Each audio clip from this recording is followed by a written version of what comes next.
Every day, 50 million people open Duolingo. 50 million every single day. It is no longer just an app. Duolingo is a chirping and hooting global phenomenon. But honestly, have you ever met one person who became fluent just by using it? However, there is one thing Duolingo gets right. One thing, and I'll tell you what it is. But first, we need to talk about the 5 ways it is failing you. My name is Milan, and I have learned all the 4 languages I speak the hard way by figuring out what actually works. I've used Duolingo repeatedly, including right now as part of my Swahili challenge. And what I've found is this: the app has 5 real problems. I'm going to rank them from mildly annoying to genuinely misleading. And then I'll share the one thing it actually gets right, which might surprise you. Problem 1, the sentences. Duolingo loves bizarre sentences. You know, elephants drinking coffee and turtles reading newspapers. Weird sentences stick in your memory, I get it. There's a reason for it. But when you spend your first week learning bizarre sentences and then you visit an actual country, you have nothing. The sentences used real words with the right grammar, but they were preparing you for a world that doesn't exist.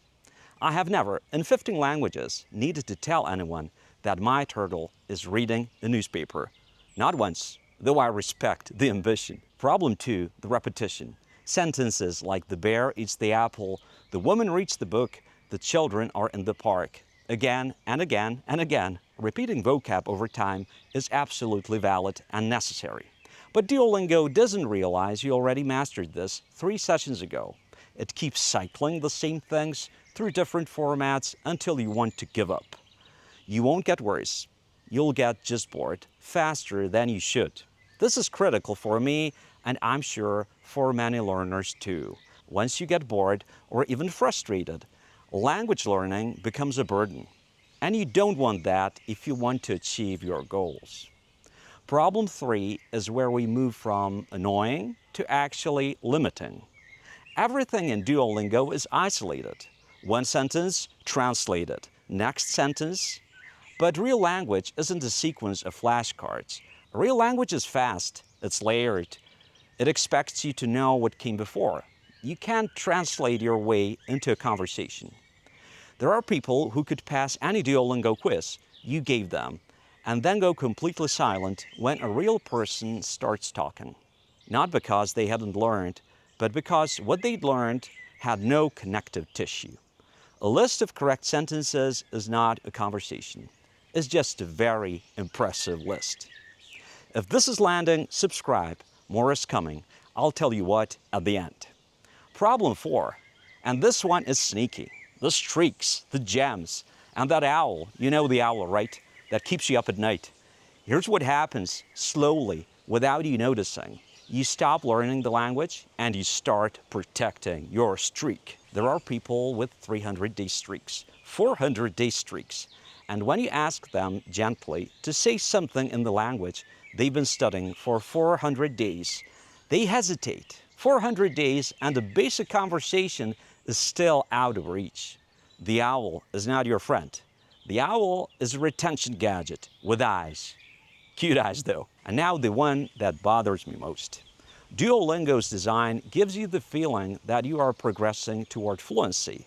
The progress bars, the course completions, the confetti, and that feeling is misleading.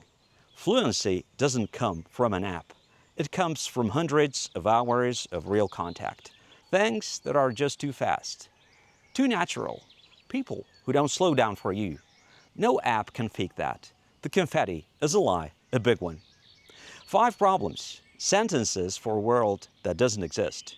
Repetition that doesn't know you. No connective tissue. A game that replaced your actual goal.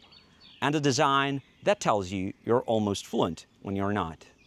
But I told you, Duolingo gets one thing right, and I meant it.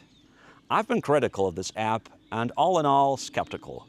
But there's a good reason to go back to Duolingo, probably only one reason. Right now, I'm trying it on my Swahili challenge. Let me show you why. Duolingo is probably the best habit machine ever built for language learning. Not the best learning tool, the best habit machine. Every problem I just described, the repetition, the gamification, the short, easy sessions, are weaknesses as learning tools. But as habit-building tools, they're exactly right. Repetition keeps you coming back every day. Gamification means you open the app instead of avoiding it. Short sessions remove the fear of starting, and consistency, showing up for 10 minutes a day, is the single most underrated ingredient in language learning. Not talent, not expensive programs, just showing up. As long as you keep practicing with the app and you know you wouldn't do it otherwise, then by all means, go for it. It doesn't work for everybody, but it works for many learners. Why? Because Duolingo makes repetition feel like progress. For a complete beginner, in their first few weeks, that is real progress. The mistake is thinking that feeling is the destination. Duolingo is the onboarding ramp. It is not the highway. Do not try to live on the ramp. So here is how to use it. First 30, maybe 60 days of a new language. Duolingo. Build the habit. Get the sounds in your ear. Pick up your first few hundred words.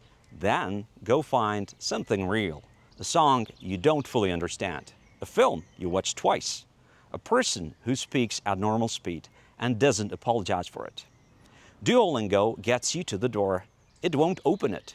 I've done this a few times. It is never comfortable, but it's always worth it. I'm at different stages with all 15 of my languages. Some I use every week, some I haven't spoken properly in months. But the ones that really stayed, the ones that feel like mine, are the ones where something real happened. Not in an app, out there. The challenge I mentioned is 90 days. New language, new country. Duolingo is just the beginning. What comes after, I want to show you. Subscribe if you want to follow it. And tell me honestly in the comments, are you protecting a streak right now, or are you actually learning? I'm Milan. See you in the next one.